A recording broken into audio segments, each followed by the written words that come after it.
Good morning. Welcome to the Long Live Alternative Parties podcast. Free Press Media Press Inc., an alternative parties books publisher, sponsors this podcast. I'm Andrew Bouchard. Welcome to Long Live Alternative Parties podcast. Alternative Parties friends, today we have another exciting guest like we always have on our podcast. His name is Johnny C. Cochran, and he's running for office. And he's going to talk about the office he's running for and a lot of exciting things. So welcome to the podcast, Johnny. Thank you so much for the opportunity. We're glad to have you, and thank you for running. So let us get started by you kindly giving us an introduction to yourself, a brief biographical sketch. Sure. Well, I live north of the Black Warrior River in Tuscaloosa, Alabama, which is the very southern tip of the 4th U.S. Congressional District in the state of Alabama. I am a sales professional and have always kind of followed politics from afar, got more into it as I got older. I started to volunteer for particular campaigns with the Republican Party. And the more I got involved with the Republican Party, the more I noticed it really is a top-down organization, and started looking for alternatives. And so towards the end of 2020, I officially switched from the GOP to the Libertarian Party here in the state of Alabama, and they did something quite remarkable, which was they achieved ballot access statewide for the first time in 20 years. Wow. And so while certainly that was exciting, then they put out the call. They said, good news is we have ballot access. Bad news is we need folks who will run. And I'd always thought about running for office. I had planned to do it much later in life. I have 2 young children with my wife, but I felt like more voices need to be in our political discourse, and I felt like it would be, an opportunity to help the Libertarian Party as well as other potential third parties in the state of Alabama. Alabama is notoriously a difficult place for third parties to operate, and so I kind of view this opportunity, this election cycle, to make some headway. Not only to advance, what I think is the libertarian vision for the state and for the country, but hopefully by us having some success, it would allow for, again, potentially other alternative political parties to not get boxed out as many of us have for quite some time here in the state. Absolutely. So it sounds like your sales background would be a good fit for a political campaign. Yeah, I've done a little bit of everything. So I did go to the University of Alabama and received a business degree, and I've done a lot of different type of work, whether it was, managing a plant, so I've worked second shift, I've worked third shift, I've done dirty jobs, I've, cleaned, bathrooms at gas stations and restaurants. Again, I have done a little side hustle sometimes as an Uber driver or as a Lyft driver, and so I've done a lot of different types of work, and I feel like I'm well-rounded, and I just believe that I don't know if it's necessary for all of our elected members of the legislature to be lawyers. I feel like lawyers are trained very specifically to be adversarial, and I believe that a lot of the challenges our state and country faces is a problem with the system we have in place. And I would be in favor of all different kinds of people, whether it's entrepreneurs, doctors, teachers, business professionals. I think we need people who can design better systems, and perhaps you still obviously need a lawyer to make sure that, as you're writing the legislation, it all meshes up well with the law. But I don't know if the system that we have in place for a lot of different issues is the best. And so certainly I do feel like I have a very varied professional background, and then, I love to talk. I talk a lot with strangers, and whether it's for business or for campaigning. And so that's a little bit about my background. Excellent. So earlier you were talking about you're in the southern tip of the state, and you said the 4th district, right? Well, I'm in the southern tip of the 4th District. So Tuscaloosa is a college town primarily. Okay. That's what it's known for. And it's about an hour west of Birmingham, which is kind of the big central focal point there in the middle of the state. The 4th Congressional District starts where I live, north of the Black Warrior River. It goes all the way up the left-hand side of the state up into the area known as the Muscle Shoals, Tuscumbia area. And then it kind of, like many states that are heavily gerrymandered, it kind of twists and turns and goes around some areas. And so the districts, to get to where I need to go campaign, I either have to drive 2 to 2.5 hours north, or I need to drive 2.5 hours northeast, because the district actually stretches from the left side of the state to the right side of the state. So you'd have to, it's something else if your listeners want to Google or look up, I should say, how the maps are drawn. They're very peculiar shaped. Yeah, that sounds like that's a challenge to reach those voters in all those different areas. Some districts are in one city alone, so it's 5 miles, but this one sounds quite the creation. I'm sure a historian could give you a better explanation how, just, my analyzing of it, basically what they did is they drew Birmingham, which is, a predominantly African-American majority population, and they kind of drew the district that contains Birmingham with another part of the state, which is just south of my district, which is just kind of known around the state as the Black Belt, and so kind of what the Republican establishment has done in this state is basically said, we're going to give Democrat voters one safe seat, and we're going to carve up the rest of the state so that we have 6 safe seats. And so certainly, the Republican Party has been in control of the state for a long time, and I think a lot of critics and folks that observe the news in the state would agree that for the most part, maybe with some exception, the state Democratic Party in the state of Alabama is fairly disorganized and weak. And so certainly it is a big deal, and it has been carried a little bit here in the local news that, here come the Libertarians. So it's the first time in 20 years that we've had statewide ballot access, and we have, I believe, somewhere either close to or slightly over 60 different candidates running up and down the ticket for both local, state, and federal races. So the Libertarian Party has 60 candidates running? Across the state of Alabama, correct. We have, Senate, all 7 House districts in the state of Alabama, governor, lieutenant governor, Board of Education, Public Service Commission, a variety of state Senate and state representative positions. So it really is something, to behold here in the state, that the work, I can't take any credit for it.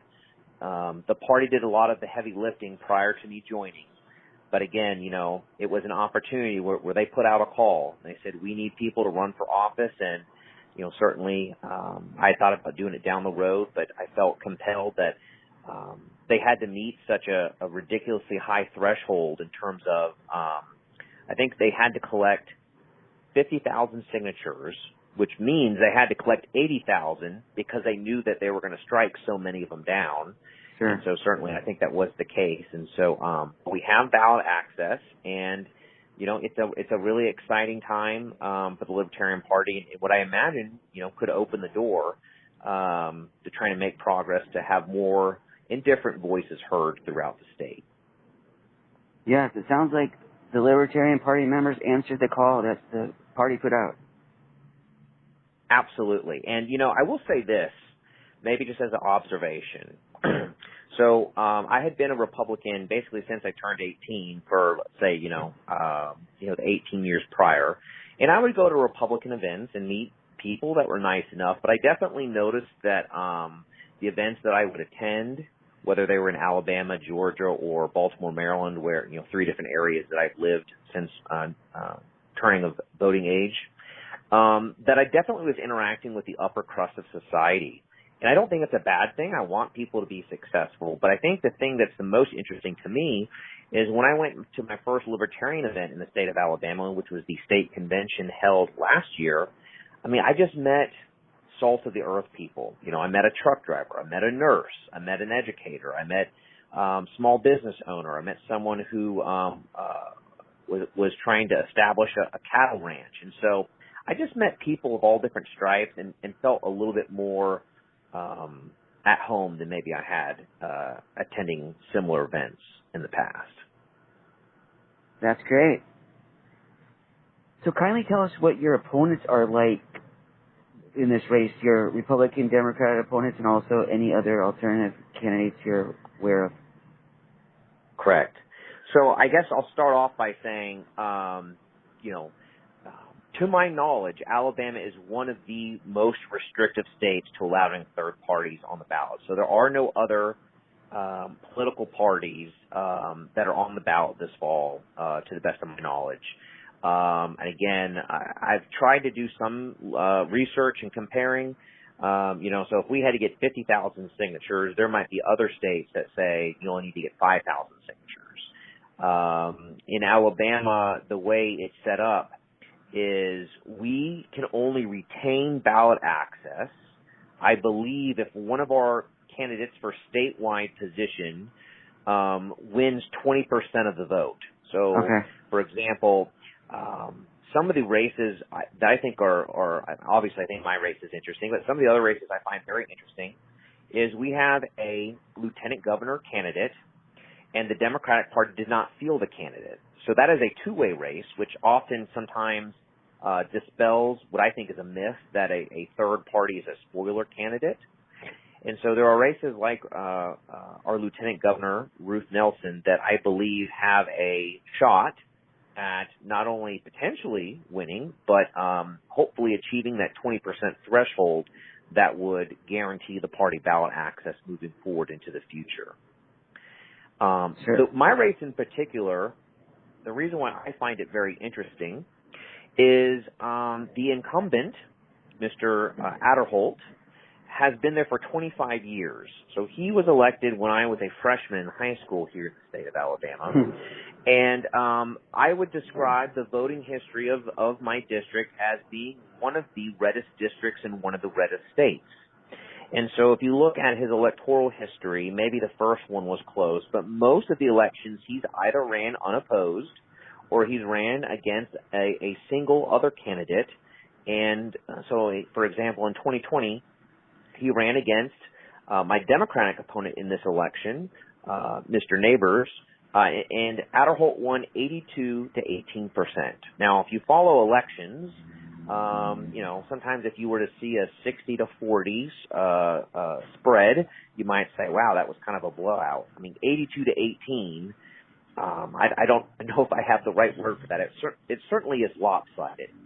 Yeah. The reason why I'm excited about my race is I believe I can talk to that 18%, and I don't know if that's a Democrat vote or if it's a combination of Democrat and anti-incumbent vote, and say, look, I believe I have a better shot at winning this election because as someone who is a former Republican myself, I feel like I can potentially take votes from both the left and the right.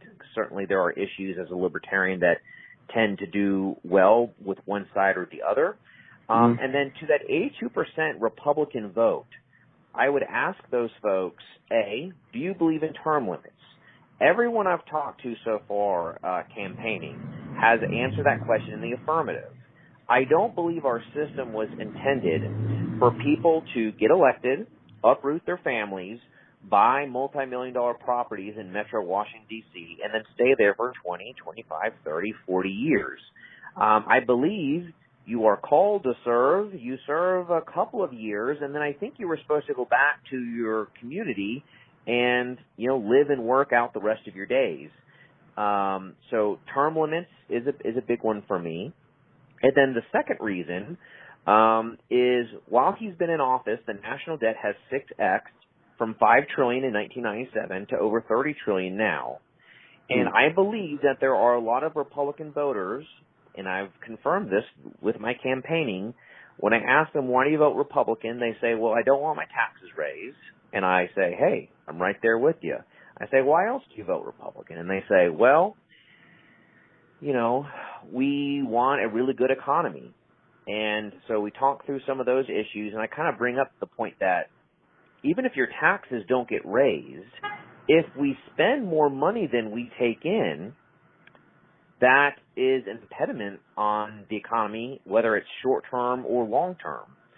And most people just tell me, you know, straight up, A, they don't know the incumbent's name. B, they just vote Republican because they don't want to vote Democrat.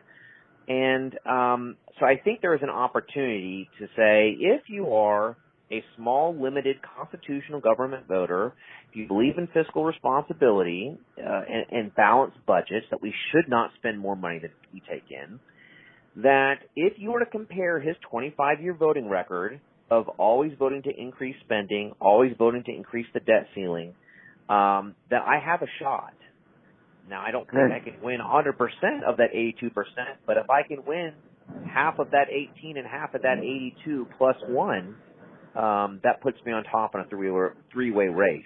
And so I've been very encouraged by my door knocking and other both virtual campaign events and events like this past weekend where we had a table at the Franklin County Watermelon Festival. So just had a table, passed out literature, answered questions of members of the public that were interested. And it was, you know, I'm surprised at how positive the reception is. People think, you know, there's something wrong going on in Washington, D.C., and they're kind of sick of same old, and I think, you know, more than any point in recent history, they're ready to hear maybe, you know, a different perspective or a different view. Sure. So in addition to the issue of fiscal responsibility, what other issues are you bringing to this campaign? Yeah. So, you know, I would love to talk to people about ideas of what a libertarian is and does, but I often find from my sales experience that people don't want to be sold something. People want to buy something. And what I mean by that is, instead of me, you know, spreading my gospel, I need to find out what are people most concerned about. And pretty much the number one issue everyone in my district brings up to me is that they're feeling pinched right now, you know. So they go to the grocery store, and if they used to spend $100, you know, a week on groceries, it's now $150 or something to that effect. And so, you know, inflation is pretty much the number one issue across the board that everyone I interact with brings up with. And what I like to point out to folks is it's a twofold problem.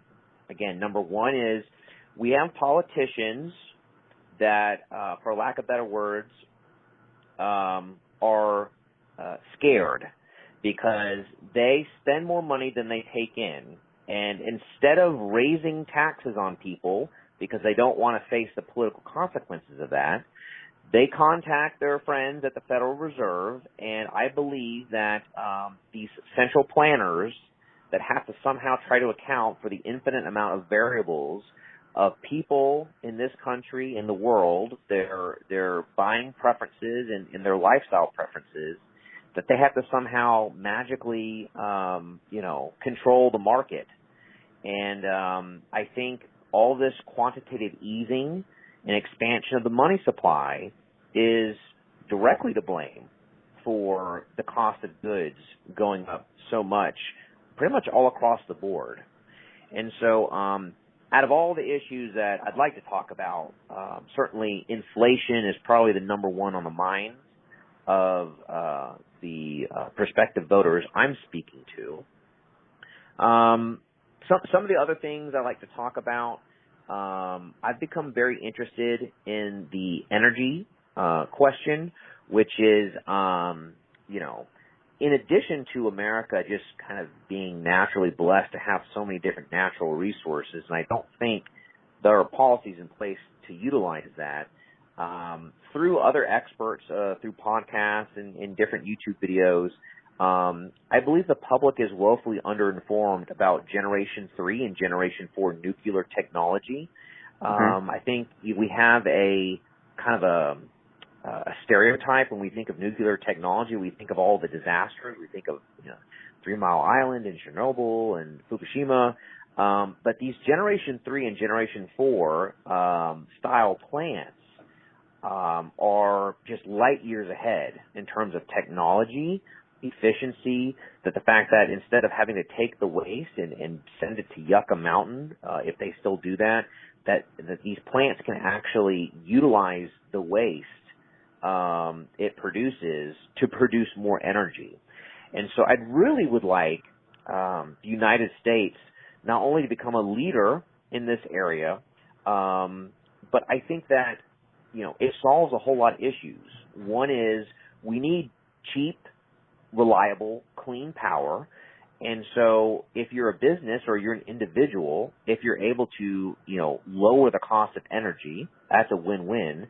And I also think that, if you're particularly concerned about the environment and you're, let's say, more hesitant about using fossil fuels and things of that nature, nuclear is a very clean technology. And I think it's unfortunate that a lot of people advocating for green solutions routinely do not include nuclear as part of that mix. Huh. It sounds like some libertarian type people and other people have said what you said in regards to energy, that nuclear power is one option. So that's interesting that you mentioned that.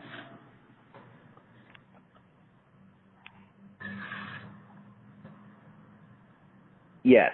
Yep. And, I think everyone has their interests. I think number one for me is I do think, inflation and the way our money system works, the fiat money system, I think it really needs more scrutiny than it gets. Energy is another important topic of me and of myself. And then, again, other things, foreign affairs, war and peace. I think one of the things that sets me apart from my two opponents is they both agree with sending more money and arms over to Ukraine. And it would be my position that I am kind of shocked and appalled that there are hardly any leaders in Washington, D.C., calling for diplomatic meetings with the Russians. Now, obviously, anyone would condemn the invasion of Ukraine by Russia, but, I am very anti-war, and I believe that rational adults can get in a room and use diplomacy and come up with a settled agreement that probably not all sides are going to be, happy about. But I feel like a lot of our taxpayer dollars go into this black hole of we're supposedly helping other countries, and I don't actually think that money does what a lot of taxpayers think it's going towards, and it just prolongs the conflict. And I don't want our country to use the civilians caught in that war zone or any other as political pawns for some giant, geopolitical strategy game. Sure. And so things like that, things like,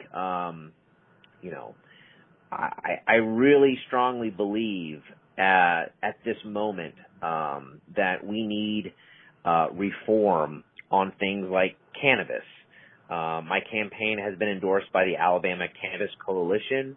That's good. And, I think, this recent thing in the news with the American that has been detained in Russia is kind of a perfect example of, some of the hypocrisy at the national level, where I think rightfully there have been elected leaders calling for, I believe her name is Brittany, for Brittany's release, and I would concur with that. But at the same time, how many people are currently incarcerated throughout our country for simply possessing a substance that many believe are less harmful than, say, something that is legal like alcohol. And I just find it kind of amazing that you could fly to a state that has legalized it and walk in and purchase it in kind of a safe safe transaction in a clean environment, but in a state like Alabama where it currently is illegal recreationally, a young person who happened to have a little bit in their possession and somehow got arrested, could have the book thrown at them. And so I think, our criminal justice system needs some reform, and where I would start is by, treating drugs as a health and medical problem, not an incarceration problem. And so folks that are locked up for nonviolent crimes such as possession of marijuana, I believe should be released from incarceration and potentially have their records expunged, because these folks have not committed violent crimes, and they should be integrated back into society. Yes, that sounds like a good set of issues, a good platform. I think so, and again, whenever I go and campaign, I could talk to anyone's ear off, including yours, about any topics, taxes, education, immigration. But when I talk to people, there is right now across the state of Alabama, there is a real fear that the economy is not only in recession, but that there's a potential for something else to go wrong. And people are having to tighten their belts.